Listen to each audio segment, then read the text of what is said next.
మొదటి టాపిక్ ఎవరన్నా హోంవర్క్ చేసుకొని వచ్చారా? చదువుకున్నారా ఈ సబ్జెక్టు? అయితే నేను బ్రీఫ్ గా చెప్తాను. చెప్పిన తర్వాత మీరు ఏదైనా అడిగితే సమాధానం కూడా చెప్పాలి. చెప్తారు కదా? ఓకే. మొదటి సబ్జెక్ట్ వచ్చి మనకు వనరుల గురించి మనకు ఒక చిన్న కథ.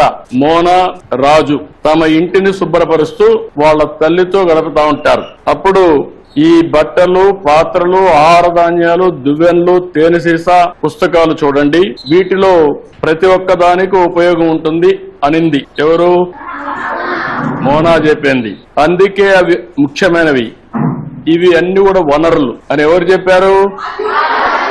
అది అయిన తర్వాత వనరులు అంటే ఏంటి అని రాజు వాళ్ళ అమ్మని అడిగాడు. అడిగినప్పుడు వాళ్ళ అమ్మ చెప్పింది ఏం చెప్పిందంటే, మన అవసరాలు సంతృప్తి పరచడానికి ఉపయోగపడేది ఏదైనా సరే అది ఏమంటారు? వనరులు అంటారు. మీ చుట్టూ ఒకసారి పరిశీలిస్తే అనేక వనరులు మీరు గమనించవచ్చు. తాగేదానికి ఏం కావాలంటాం? తాగినప్పుడు దాహం వేసింది, ఏం చేస్తారు మీరు? వాటర్ తాగుతారు. తాగినప్పుడు దాన్ని ఏమంటారు?